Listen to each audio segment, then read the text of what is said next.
Magandang araw po sa inyong lahat mga kababayan at welcome back dito po sa ating munting channel Pinas News Review, kung saan re-reviewin po natin ang mga mahalagang balita dito sa Pilipinas. Mga simpleng komento sa mga issue dito sa Pinas. At ito nga mga kababayan, kapapasok lang, nako po, delikado to, lahat pinatawag sa Senado. Duterte pumalag, ICC napahiya, Tonyo. Nako, yan po ang ating alamin mga kababayan mula po rito kay News PH. Nasa description po ang full video link ng video ito. Subscribe na po kayo. At kung bago ka pa lang at dito po nakapag-subscribe sa ating munting channel, please don't forget to subscribe. At i-click na rin po ang bell notification para updated po kayo sa lahat ng ina-uploads nating reaction video. At ito na nga mga kababayan, sama-sama at sabay-sabay po natin pakinggan, panoorin at bigyan ng komento ang video ito. Eto na po. Okay. Sige, ibitahin nyo na yan. Kasi habang iniimbestigahan nyo etong sinasabi nyong drug war ni PRRD, habang iniimbestigahan nyo yan sa kamera, bagamat ito ay hindi korte, ibig sabihin, gumagana ang hustisya sa Pilipinas. Di ba? Hindi kailangan ng ICC. Maraming galawan ng DOJ. Si Trillanes nga nagsampa pa ng kaso. Anong ibig sabihin nun? Gumagana, Trillanes, ang hustisya sa Pilipinas. Bakit nyo kailangan ng ICC? The very purpose of ICC is hindi gumagana ang ating justice system. Kaya itong mga nangyayaring ito, ibig sabihin, regular yan. Kung ano nangyayari dati, yan din nangyayari ngayon, gumagana ang hustisya sa bansa. Bakit nyo papapasukin? Kaya okay lang. Sige, imbestigahan nyo. Imbestigahan nyo dyan sa kamera kahit hindi ang korte, di okay lang. Basta, lahat ng gusto mag-imbestiga sa Duterte, Pilipino. Bakit? Walang jurisdiction ang ICC sa atin. Wala po. Wala silang pakialam. Alam mo, ito may nagsabi sa akin. May nagsabi sa akin, pag huhulihin ka ng ICC, pwede mong barilin. Okay? Hindi ko sinasabing tama yon, hindi ko sinasabing gawin nyo. Pero may nagkwento sa akin. Sabi ko, paano kung huhulihin? May natanong ako abogado, di ko na sasabihin kung sino. Paano kung hulihin si PRRD?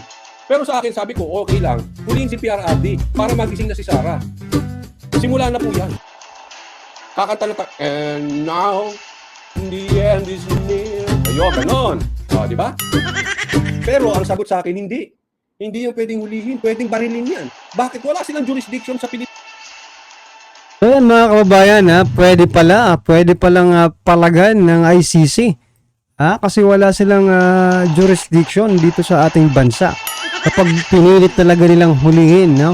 At arestuhin si dating Pangulong Duterte. Bakit nga naman nung hulihin, hindi pa nga napapatunayan sa sariling bansa na nagkasala nga. Diba? Ito lang si Trillanes ang makulit dyan mga kababayan. Nagpapapansin na naman po ngayon si Trillanes.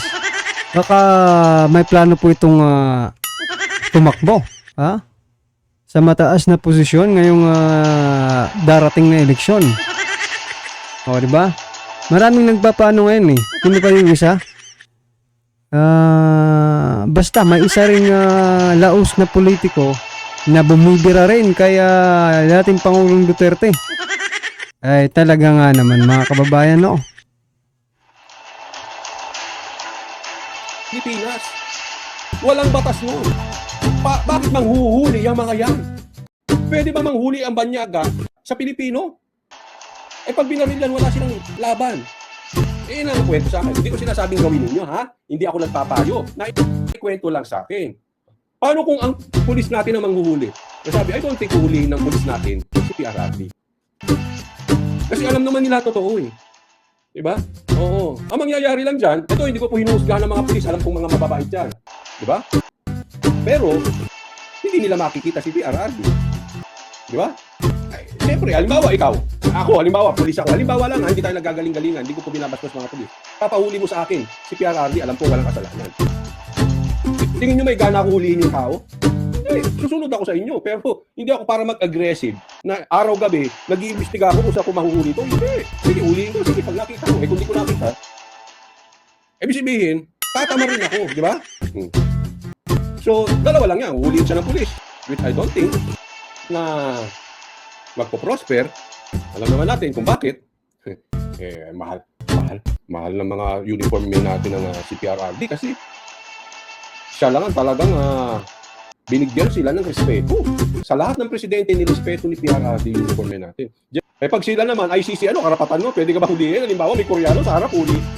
Hindi pwede manghuli ang banyaga. At ito pa, magandang Coach Oli, pag hinuli nila si PRRD, taong bayan na makakalaban nila. Yun ang komento dito. Correct.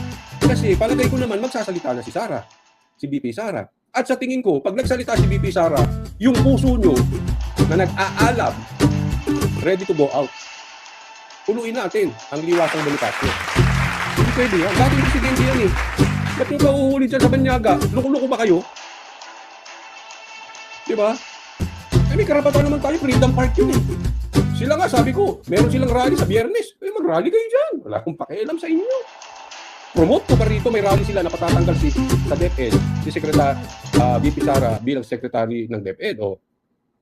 Patas tayo eh, di ba? Ganun naman ang buhay eh. Gayun din si dating Philippine National Police Chief Oscar Albayalde. Maging si Papatawag din. dating Senador Antonio Trillanes. Yan ako, pambira. Yan, dyan kayo sabi. Sino resource person nyo? Sino witness nyo? Trillanes, tapos na kayo, kamera, nagkamali kayo dyan. Naloko na. Naloko na mga kababayan. Sa Trillanes pala, ang gagawin nilang resource person. Aba. Teka lang. Diba nga sa Senado talagang pinipiga niyo si Morales about sa credibility. Mga kababayan, husgahan niyo po, kayo nang humusga kung ano ba, may credibility ba itong si Trillanes para maging resource person? Ito malamang sa malamang, matindi ito.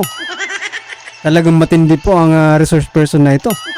Pag nangyari yan, biruin niyo po mga ka-review natin kay Trillanes at kay Morales, kanino kayo naniniwala? Pagkampi sa kanila, okay lang yung credibility kahit hindi na i-check. Sabagay, dating senador, pero diba, sinungaling ito eh, diba yung Bikoy, mga kababayan, naalala nyo po ba yung Bikoy nila? Sinungaling po. Kaya, bago nyo po pagsalitain dyan sa Trillanes sa Kongreso, credibility check muna mga kababayan. Baka nakakalimutan nyo yung ginawa nyo kay Morales. Baka request yung taong bayan na i-check yung credibility ni Morales para maging patas kayo. Sino isa sa resource person nila? Pagkatapos nagdemanda ni Trillanes sa mga kaalyado ni Duterte na si Banatbay, Attorney Roque at SMNI, gagawing resource person si Trillanes. Ang galing, no? Kulit. May napansin ba kayo? Sige nga. Sa manunod na replay, ano napansin nyo? Di ba? Parang istorya. Nagdemanda, magiging resource person. Alis na. Nabida ka ulit, Trillanes. May sinabi ako sa inyo. Dati, agalapin nyo yung live ko. Sinabi ko yan sa inyo. May bumulong sa akin. Bagamat hindi ako naniniwala, binulong lang sa akin. Baka naman hindi totoo, hindi ako naniniwala. Pero meron daw nagpapagalaw dito kay Trillanes, kaya nagdemanda. Yun ang sabi sa akin. Oo. Ano siya, hindi ko sabihin kung sino, basta matabang lalaki. Tapos magiging resource person sa kamera.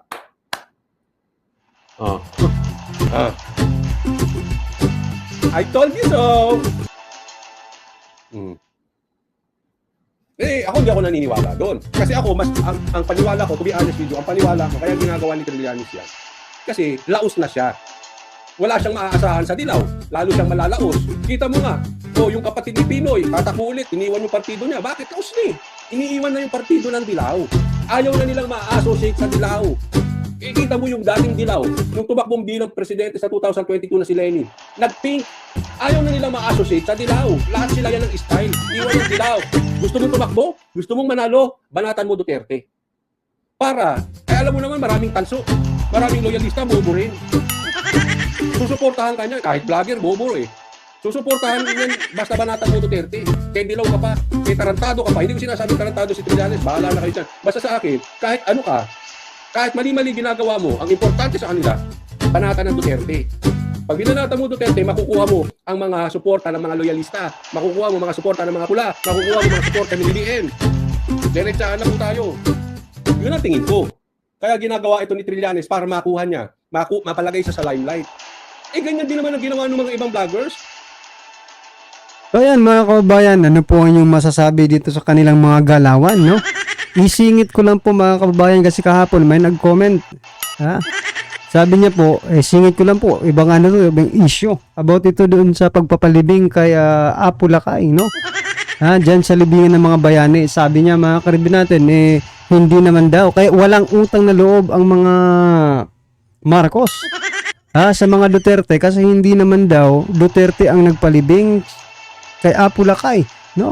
Diyan sa libingan ng mga bayani kung di ang korte. Oh.